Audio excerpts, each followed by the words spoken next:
Selamat pagi, Bapak Ibu, saudara-saudara terkasih. Kita berkumpul kembali di channel Sang Penghujat. Untuk kali ini, kita akan membahas masih tetap di Alkitab kita, di Kitab Keluaran. Untuk kali ini, kita akan membahas pasal ketiga.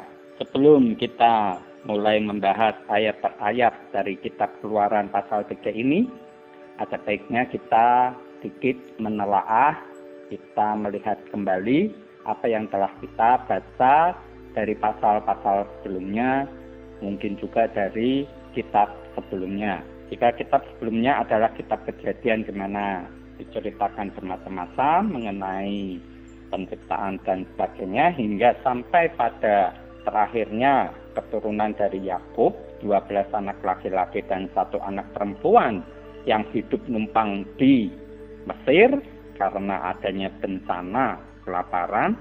Tapi ternyata jika kita meneliti, keluarga dari Yakub ini tetap tidak balik ke asalnya, bahkan nebeng sampai mati semua di Mesir. Kemudian terjadilah apa yang dahulu pernah dilakukan oleh Yusuf, anak Yakub, yakni melakukan perbudakan, dan sekarang keluarga dari keturunan Yakub sendiri mengalami perbudakan. Oh no! Ya, ini satu hal yang ironis, tapi jika kita percaya mengenai kata karma, atau kalau di Alkitab kita Perjanjian Baru mengenai tabur tuai, maka inilah yang mereka tuai sekarang ini, yang telah ditabur oleh leluhurnya, yakni si Yusuf. Kemudian kita melihat di kitab Keluaran ini, tahu-tahu kita disodori mengenai tokoh Musa yang merupakan anak dari keturunan Lewi. Yang kita tahu bahwa Lewi ini anak dari Yakub yang mempunyai sifat jahat, sifat kejam. Bahkan pada waktu mati, si Yakub ini hanya mengatakan bahwa jangan sampai rohnya turut dengan Lewi ini. Karena Lewi ini walaupun anaknya sendiri, merupakan anak yang berperangai, kejam, dan pemarah. Jadi Yakub sendiri sampai tidak mau jika dicampurkan dengan Lewi dan juga Simeon. Karena dua anak ini mendapatkan berkat yang buat saya itu mengerikan. Dan mungkin juga bukan berkat, itu sebenarnya adalah kutukan. Dan sekarang di kitab Keluaran ini ada keturunan Lewi, seorang anak yang kemudian dihanyutkan di Sungai Nil, ditemu oleh putri raja, putri Fir'aun. Bapak ibunya siapa? Tidak jelas. Kita tidak tahu orang tua dari anak ini yang bernama Musa. Apakah ibunya seorang pelacur? Kita tidak tahu. Bapaknya perampok, pembunuh? Kita juga tidak jelas. Jadi di sini kita semua bisa berasumsi macam-macam. Anda bisa mencari di internet, carilah jika dapat nama orang tua dari Musa. Ini sudah saya lakukan. Dan ternyata yang memberi jawaban adalah kaum muslim. Dikatakan bahwa ayah dari Musa ini namanya Amran atau Imran. Ya, boleh-boleh saja, memang ini adalah ranah kosong. Selalu di Alkitab kita ini banyak ranah kosong dan kita bisa bercerita sesuka hati kita. Kalau Anda tetap menganggap bahwa ini semua kebenaran, ya silahkan saja. Ini merupakan pilihan bebas. Kehendak bebas untuk memilih mau meyakini sebagai hal yang benar atau hanya sebagai cerita dongeng. Karena di negara kita pun banyak cerita dongeng. Seperti misalkan di daerah saya sini, Rawapening, itu juga ada cerita dongengnya. Kemudian kalau kita di Padang, kita mendengar cerita mengenai Malin Kundang.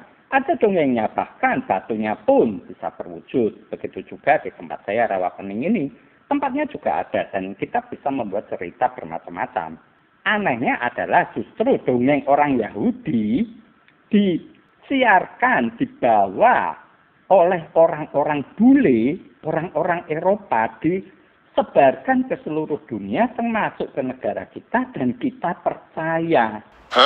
Ya, inilah, kembali lagi, inilah kehendak bebas untuk memilih. Suka-suka kita, mau memilih meyakini bahwa semua dongeng-dongeng dari Yahudi ini kebenaran, sesuatu yang nyata, silahkan. Jika tidak, ya nggak apa-apa. Ini adalah kehendak bebas untuk memilih. Di sini kita diberi cerita sampai pada pasal 2 kemarin, ternyata Musa melakukan pembunuhan. Nah ini sebagaimana yang telah diwasiatkan oleh Yakub, bahwa memang orang Lewi ini jahat, kejam, mudah marah. Sehingga Musa ini pun demikian, bahwa Musa ini mudah marah, kejam. Makanya terjadi pembunuhan di sini. Yang dibunuh adalah orang Mesir. Kemungkinan besar ini adalah pengawal-pengawal pasukan raja, pasukan kerajaan yang mengawasi kerja orang-orang Ibrani. Sampai pada akhirnya Musa ini ketakutan dan lari di tanah Midian dan ketemu dengan cewek-cewek. Dan akhirnya kawin. Kawin punya anak yang diberi nama Gersom. Usia berapa Musa melarikan diri ini juga tidak jelas. Karena memang tidak tertulis di pasal ini. Dan kembali kita suka-suka kita. Mau memberi usia berapa terserah. Namun perlu kita perhatikan adalah mengenai background dari Musa ini. Bahwa dia orang Ibrani yang diangkat anak oleh putri Fir'aun. Jelas kedudukan Musa ini, seperti yang saya katakan, adalah pangeran. Karena dia seorang putra dari putri raja. Pastinya pangeran. Setidaknya dia adalah bangsawan. Seorang yang terpandang. Tidak diceritakan secara detail. Apakah dia mengerti bahwa dia sebenarnya hanya anak pungut. Asumsi saya adalah bahwa selama ini Musa tinggal di kerajaan, di istana raja, tentunya dia mendapatkan didikan sebagai bangsawan dengan ilmu pengetahuan dan kepandaian seorang bangsawan. Dia di atas rata-rata. Jelas dia berbeda dengan kaum Ibrani lainnya. Karena dia menjadi seorang bangsawan. Walaupun darahnya adalah orang Ibrani. Darah budak. Kalau menurut kita darah orang kere. Bukan berdarah biru. Aslinya dia adalah kaum hamba, kaum budak. Tapi oleh karena berkat, sehingga dia bisa menjadi anak putri raja. Entah itu satu berkat dari Tuhannya, atau kepandaian dari orang tuanya. Plus kemujuran tentunya. Dan kemujuran tentu saja oleh teolog adalah berkat dari Tuhannya. Mari kita mulai menyimak dari pasal 3 kitab Keluaran ini. Seperti biasa, silahkan dahulu Anda menyiapkan makanan kecil, camilan-camilan yang enak, bahkan minum-minuman yang menyegarkan sehingga tidak mengantuk ketika kita mulai membaca ayat per ayat di kitab Keluaran ini. Di pasal ketiga ini oleh LAI tidak diberi subjudul sama sekali. Keseluruhannya terdiri dari 22 ayat. Mari kita mulai membahas dari ayat pertama. Saya akan membacakan bagi Anda semua. Adapun Musa, ia biasa mengembalakan kambing domba Yitro mertuanya, imam di Midian. Sekali ketika ia menggiring kambing domba itu ke seberang padang gurun, sampailah ia ke gunung Allah, yakni gunung Horeb. Lalu, malaikat Tuhan menampakkan diri kepadanya di dalam nyala api yang keluar dari semak duri. Lalu ia melihat, dan tampaklah semak duri itu menyala, tetapi tidak dimakan api. Musa berkata, "Baiklah aku menyimpang ke sana untuk memeriksa penglihatan yang hebat itu. Mengapakah tidak terbakar semak duri itu?" Ketika dilihat Tuhan, bahwa Musa menyimpang untuk memeriksanya, berserulah Allah dari tengah-tengah semak duri itu kepadanya. "Musa, Musa." Dan ia menjawab, "Ya Allah." Kita lihat di sini bahwa mertua Musa ganti nama. Nggak tahu kapan dia daftar ganti nama, kita juga nggak tahu ya. Karena di pasal sebelumnya mertuanya ini namanya Rehuel. Sekarang menjadi Yitro. Hanya dalam 3 pasal sudah ganti nama.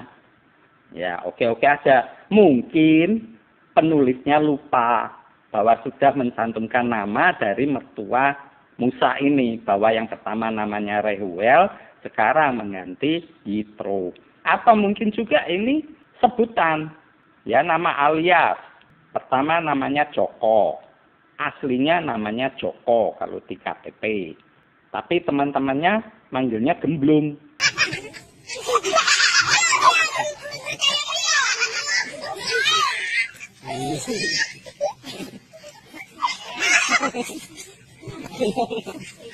Boleh saja. Nah ini juga sama. Namanya Rehuel sekarang mengganti jadi Yitro. Ya silahkan saja. Ini kan memang selalu demikian. Di Alkitab kita ini suka ganti nama. Makanya sampai sekarang adat semacam ini masih tetap berlangsung.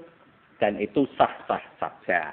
Di sini seorang Musa yang biasanya menjadi pangeran, bangsawan, tentunya dia punya hamba-hamba, punya dayang-dayang, pengawal. Sekarang dia mengembalakan kambing domba. Ini jelas satu kehidupan baru yang tidak nyaman. Tapi mau tidak mau harus dijalani. Karena Musa berada di dalam ketakutan. Ini juga mengherankan.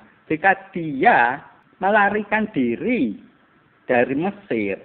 Dan kita diberi informasi bahwa kejadian dia membunuh orang Mesir itu karena Musa ini ingin melihat saudara-saudaranya. Pertanyaannya, saudara-saudara ini apakah kandung atau kan bukan? Apakah Musa ini masih mengenali orang tua aslinya? Karena sebagaimana di pasal sebelumnya, Musa ini diserahkan kepada putri Fir'aun ketika dia telah besar.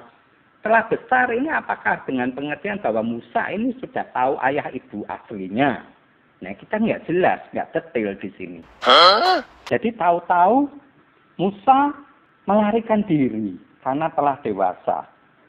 Saudara-saudara yang orang Ibrani itu apakah tidak membelain Musa ini? Apakah tidak mencari-cari? Kita juga nggak jelas karena memang tidak diceritakan.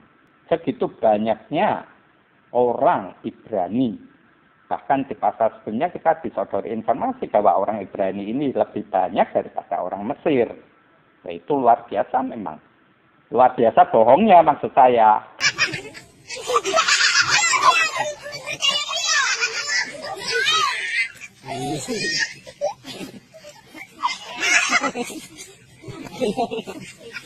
Dan di sini kita juga melihat ada malaikat Tuhan menampakkan diri kepadanya dalam nyala api.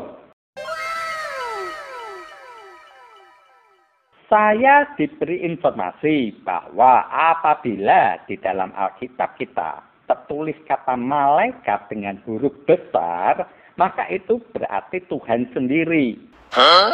Di sini berarti malaikat Tuhan ini berarti ya Tuhan sendiri. Tapi kembali lagi, sebagaimana di kitab Kejadian yang telah sering kita baca dahulu bahwa Tuhan itu paling suka berteofani. Suka nyamar jadi apa-apa macam-macam begitu. Ini seorang Tuhan, sosok Tuhan tapi yang ya suka iseng gitu ya menurut saya. Suka iseng nyamar menjadi A, menjadi B, suka-suka dia. Dan ini memang harus kita terima apa adanya karena memang dari si penulis kitab Keluaran ini masih melanjutkan cerita-cerita dengan versi gaya penulisan yang sama seperti kitab Kejadian. Berarti bahwa asumsi penulis kitab Kejadian sama dengan penulis kitab Keluaran.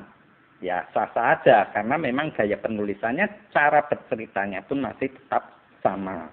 Lantas di sini juga kita melihat bahwa Musa ini jadi tertarik melihat semak duri yang ada nyala api kok tapi tidak hangus. Perlu Bapak Ibu Saudara sekalian ketahui bahwa di Mesir ini Konon katanya banyak ahli sihir, terutama di istana raja tentunya sebagai pelindung dari Fir'aun sendiri, banyak tukang sihir. Sementara Musa ini dari kecil tinggal di istana, tentunya dia ahli juga dalam hal sihir menyihir ini. Sekarang dia mendapatkan fenomena sesuatu yang dianggap dia luar biasa, sesuatu yang hebat. Makanya dia tertarik. Siapakah sosok yang sanggup melakukan ilmu sihir ini? Ya, ini satu poin yang saya berikan kepada Anda. Terserah Anda mau menerima asumsi saya ini atau tidak. Terserah. Kembali ini adalah pilihan. Dan kita melihat bahwa Tuhan yang tadinya malaikat muncul sebagai sosok asli, yakni sosok Tuhan, dan memanggil nama Musa. Dan kita melihat bahwa Musa ini menjawab, "Ya Allah." Yang jadi pertanyaan adalah, apakah Allah yang dimengerti oleh Musa ini adalah Allah seperti kaum Ibrani ataukah seperti kaum Mesir? Orang-orang Mesir taunya Ra, Hamun-Ra, dewa matahari sebagai sosok Tuhan. Dan mereka politeis, banyak Tuhan, banyak sesembahan. Ini informasinya demikian yang saya tahu sekarang ini. Karena saya bukan orang Mesir. Saya tidak hidup di zaman Musa ini. Ini hanya informasi yang saya terima. Dan tentu saja lewat internet. Sekarang Musa menyebutkan, "Ya Allah." Allah ini pengertian dia sebagai orang Ibrani ataukah sebagai orang Mesir.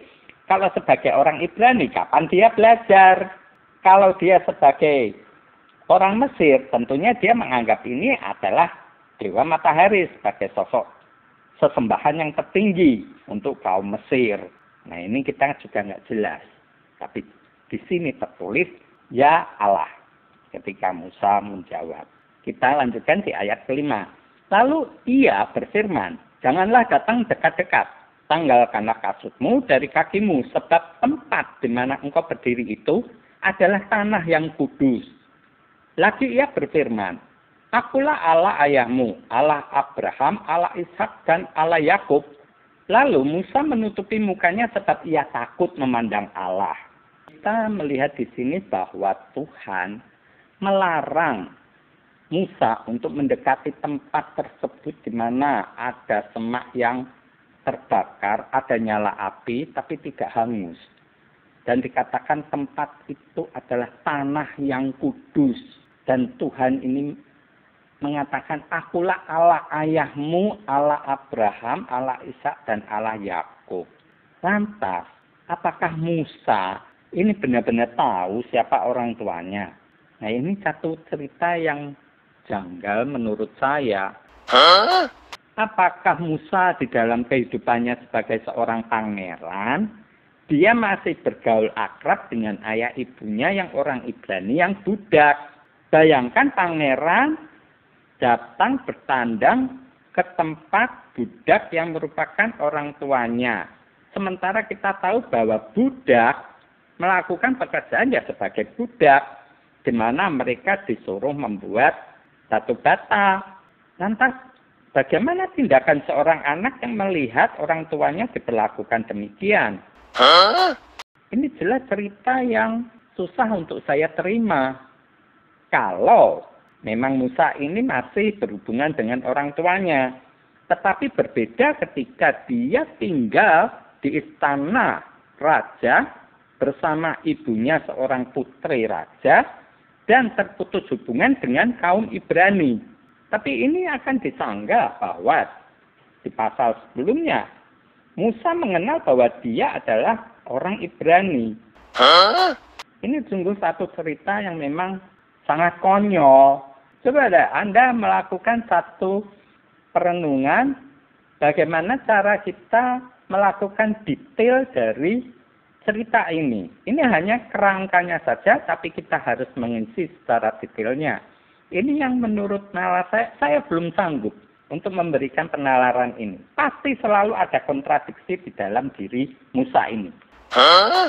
Dan disebutkan di sini, Tuhannya ini mengatakan, "Akulah Allah ayahmu."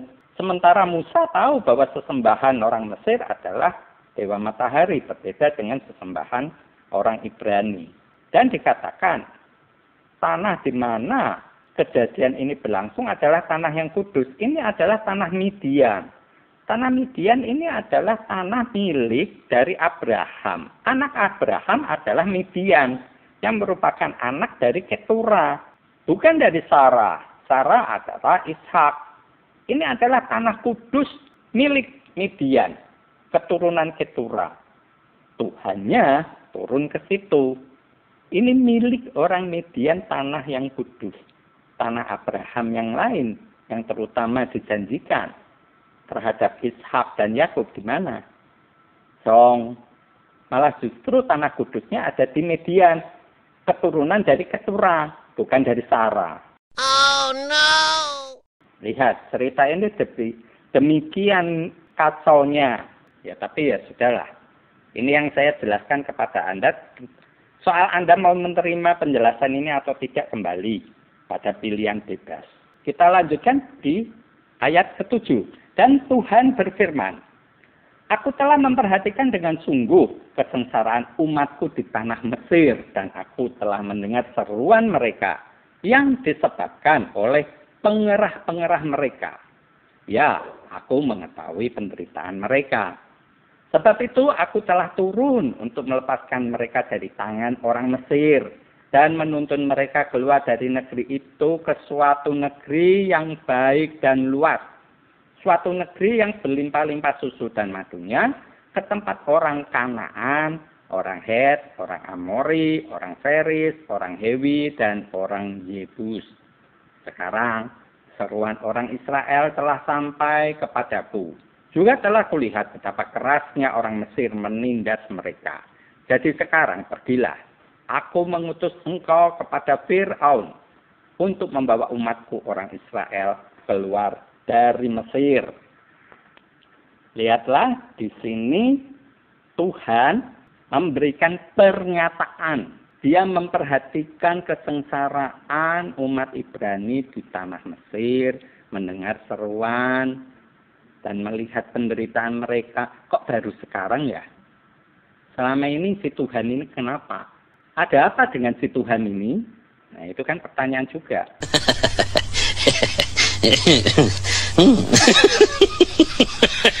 Kemudian dia mengatakan, sebab itu aku telah turun untuk melepaskan mereka. Nah, kenapa nggak dari dulu-dulu? Padahal ini kan sudah berlangsung lama. Sesuatu hal yang luar biasa. Dan janjinya masih tetap sama. Menuntun mereka keluar dari negeri ini ke satu negeri yang baik dan luas, satu negeri yang berlimpah-limpah susu madunya. Oh, ini janjinya sama. Mirip dengan janji kepada Abraham, Ishak, Yakub akan diberikan pada keturunannya. Sampai lama sekali. Entah itu berapa oktav itu, berapa sangkar nada yang harus diperdengarkan. Begitu lama sampai lupa semuanya. Dan sebagaimana janjinya dahulu, jika Bapak Ibu Saudara sekalian menghitung, saya pernah mengatakan itu, bahwa tanah yang dijanjikan adalah tanah 10 suku. Sekarang ada berapa tanah yang diberikan ini? Bertambah atau tidak? Kita lihat di sini. Tempat orang Kanaan, orang Het, orang Amori, orang Feris, orang Hewi, dan orang Yebus. Ada 6. Oh no! Namun ini, jika Anda perhatikan, Kanaan yang disebutkan dahulu itu ada 10 suku. Jika Kanaan ini 10 suku, masih ketambahan untuk orang Het, Amori, Feris, Hewi, dan Yebus. Padahal orang Het ini sudah termasuk di Kanaan. Di sini ada ketambahan adalah orang Hewi. Jadi, kalau Anda membandingkan dengan kitab Kejadian pasal ke-15, di sini justru total jumlah tanah yang dijanjikan tadinya 10 suku berubah menjadi 6 suku. Bukannya dapat tambahan tanah karena sudah menunggu begitu lamanya, tapi justru tanah yang dijanjikan menjadi lebih sedikit. Ini kalau hitung-hitungan manusia zaman sekarang, Ini kalau janji-janjian dengan Tuhan, tekor.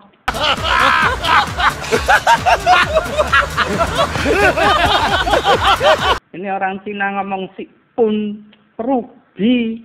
Kalau tadi janjinya 10, sekarang cuma jadi 6. Yang 4 kemana? Ya silakan Anda bikin cerita sendiri. Dan lihatlah cara Tuhan mengatakan ini. Aku telah turun untuk melepaskan mereka dari tangan orang Mesir dan menuntun mereka.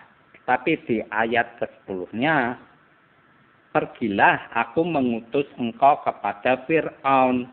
Lihatlah kemampuan Tuhannya orang Ibrani ini. Jika kita melihat satu kejadian yang dilakukan oleh anak Yakub, yakni Simeon dan Lewi ketika membantai orang Sikem, setelah kejadian itu, Yakub menjadi ketakutan. Karena takut dengan orang-orang Sikem yang masih selamat mungkin, dan juga orang Feris. Dia takut, makanya dia melarikan diri. Dan pada saat dia melarikan diri, Tuhan membantu dengan mendatangkan satu fenomena alam yang mengerikan. Katanya begitu. Entah benar, entah enggak, ya saya enggak tahu juga. Karena saya bukan pelaku sejarahnya. Jadi saksi sejarahnya juga enggak. Kita cuma membaca aja. Tuhan langsung seketika itu menolong Yakub. Sehingga Yakub selamat. Apakah Tuhan begitu kehilangan dayanya sehingga sekarang dia harus mengutus Musa ini kepada Fir'aun untuk membawa umat Israel keluar dari Mesir? Ini satu hal yang saya tampilkan juga kepada Anda. Yuk kita lanjut di ayat berikutnya. Di ayat ke-11, tetapi Musa berkata kepada Allah, siapakah aku ini? Maka aku yang akan menghadap Fir'aun dan membawa orang Israel keluar dari Mesir. Lalu firman-Nya, bukankah aku akan menyertai engkau? Inilah tanda bagimu bahwa aku yang mengutus engkau. Apabila engkau telah membawa bangsa itu keluar dari Mesir, maka kamu akan beribadah kepada Allah di gunung ini. Ini satu pernyataan yang tandai dari Musa, karena dia memang merendah dulu. Siapa aku ini? Walaupun sebenarnya saya takut untuk menghadap Fir'aun. Itu sebenarnya pernyataan dari Musa tentunya, karena dia memang takut kalau sampai dibunuh. Ini mungkin Musa juga tidak tahu bahwa Fir'aun yang akan menghukum dia adalah Fir'aun yang telah mati. Fir'aun yang sekarang ini kan bukan lagi Fir'aun yang dahulu, yang akan memberikan hukuman kepada dia. Dan di sini Tuhan memberikan janji. Nah ini kembali lagi, si Tuhan ini akan selalu memberikan janji, dan janji. Bukankah aku akan menyertai engkau? Nah ini kan janji bahwa Tuhan menyertai Musa. Dan kemudian dikatakan, apabila engkau telah membawa bangsa itu keluar dari Mesir, kamu akan beribadah kepada Allah di gunung ini.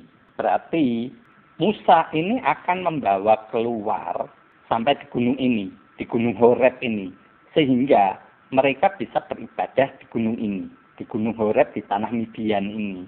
Apa iya? Nah ini nanti kita akan telusuri. Apakah benar ini nanti sampai di gunung Horeb ini? Karena kayaknya saya kok jarang mendengar mengenai gunung Horeb ini. Kita lanjut di ayat berikutnya. Di ayat ke-13.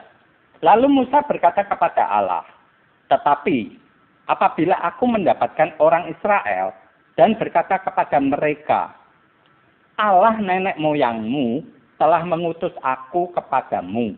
Dan mereka bertanya kepadaku, bagaimana tentang namanya? Apakah yang harus kujawab kepada mereka? Firman Allah kepada Musa, aku adalah aku. Lagi firman-Nya, beginilah kau katakan kepada orang Israel itu.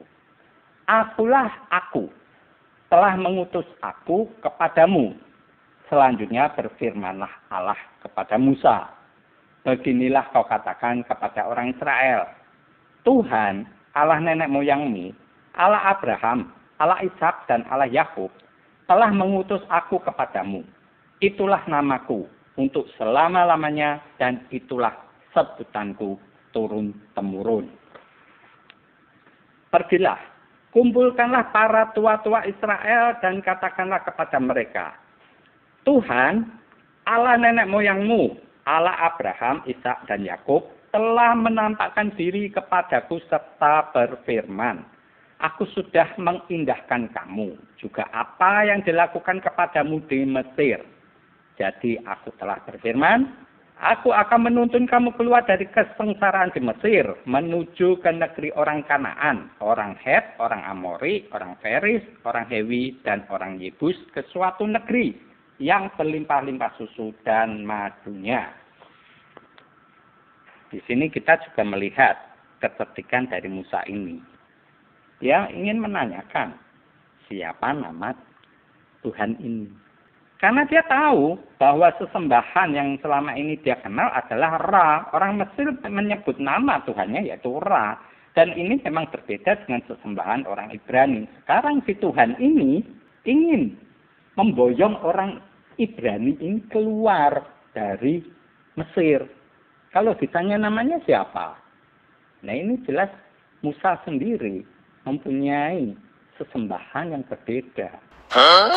Makanya di sini Tuhannya mengatakan, Tuhan Allah nenek moyangmu, Allah Abraham, Allah Ishak, dan Allah Yakub. Bukan Allahnya Musa. Dan namanya siapa?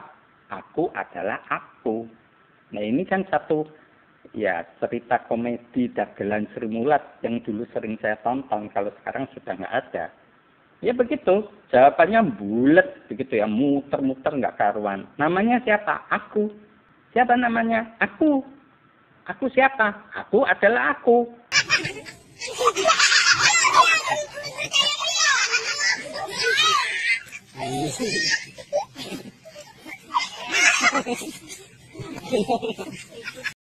Namanya sebenarnya siapa? Ya aku. Yaitu muter terus. Gak jelas kan namanya ini. Aku adalah aku. Di dalam bahasa Inggrisnya disebutkan I am what I am. Bukan I am who I am. Tapi what. Jadi ada pembeda di sini ya Bapak Ibu. Untuk bahasa Indonesia memang kita nampaknya masih kesulitan di dalam menerjemahkan secara pas di sini. Karena kata I am what I am dan I am who I am itu terjemahannya juga sama. Aku adalah aku. Tetapi di dalam bahasa Inggris itu beda sekali antara I am what I am dan I am who I am. Kalau who adalah aku sebagai sosok orang, tetapi I am what I am itu sebagai sosok benda. Nah ini sesuatu yang sangat berbeda. Tetapi di dalam terjemahan bahasa Indonesia kita akan memang sulit untuk memberikan terjemahan ini. Makanya kadangkala saya sarankan kepada Anda untuk bisa melihat versi terjemahan yang lain. Karena terjemahan bahasa Indonesianya sulit, lebih-lebih LAI kalau menerjemahkan sakar PDW, suka-suka dia. Mentang-mentang dia sudah menjadi satu lembaga. Jadi nama Allah, nama Tuhannya orang Israel, orang Ibrani ini, jika kita menelusuri disebut YHWH atau Yahweh. Yaitu itu pun masih menjadi perdebatan yang panjang karena memang secara konkret jelasnya nama tersebut tidak ada sampai sekarang. Makanya diterjemahkan ya demikian itu, aku adalah aku. Walaupun untuk tataran filsafat, kalau kita untuk orang-orang yang mendalami spiritualisme, kalimat itu sebenarnya juga tidak keliru amat. Aku adalah aku adalah Tuhan. Berarti Tuhan adalah aku. Berarti kita semua ini adalah Tuhan. Bagian dari Tuhan itu sendiri. Ini untuk spiritual yang kelas tinggi. Nah ini satu saat saya akan bisa lebih mudah untuk memberikan kepada Anda jika kita telah sampai pada perjanjian baru tentunya. Dan di sini Tuhan menekankan di ayat ke-16 dan 17 itu bahwa dia akan menuntun orang Israel, orang Ibrani ini menuju ke tanah yang berlimpah dengan susu dan madunya. Ini janjinya ya.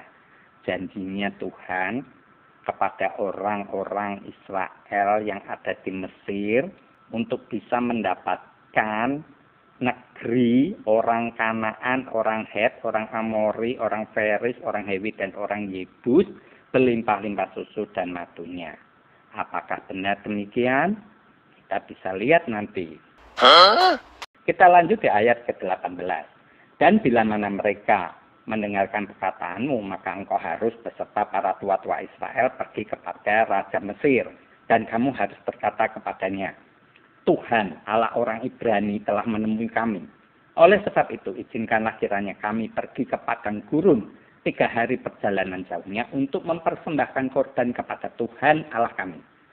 Tetapi aku tahu bahwa Raja Mesir tidak akan membiarkan kamu pergi, kecuali dipaksa oleh tangan yang kuat. Tetapi aku akan mengacungkan tanganku dan memukul Mesir dengan segala perbuatan yang ajaib yang akan kulakukan di tengah-tengahnya. Sesudah itu ia akan membiarkan kamu pergi. Dan aku akan membuat orang Mesir bermurah hati terhadap bangsa ini. Sehingga apabila kamu pergi, kamu tidak pergi dengan tangan hampa. Tetapi tiap-tiap perempuan harus meminta dari tetangganya dan dari perempuan yang tinggal di rumahnya barang-barang perak dan emas dan lain-lain dan kain-kain yang akan kamu kenakan kepada anak-anakmu, lelaki dan perempuan. Demikianlah kamu akan merampasi orang Mesir itu. Nah, di sini kita melihat perintah Tuhan kepada Musa. Ketika Musa nanti bertemu dengan Fir'aun, Raja Mesir ini, Musa harus didampingi dengan tua-tua Israel. Jadi yang sepuh-sepuh, yang dianggap tokoh-tokoh, orang-orang Israel, kan ada 12 suku di situ. Mereka harus menyertai Musa menghadap Fir'aun. Dan mengatakan kepada Fir'aun untuk minta izin untuk memberikan persembahan kepada Tuhannya, Allahnya orang Israel selama 3 hari perjalanan. Itu lumayan jauh itu Bapak Ibu. 3 hari perjalanan itu bisa ratusan kilo.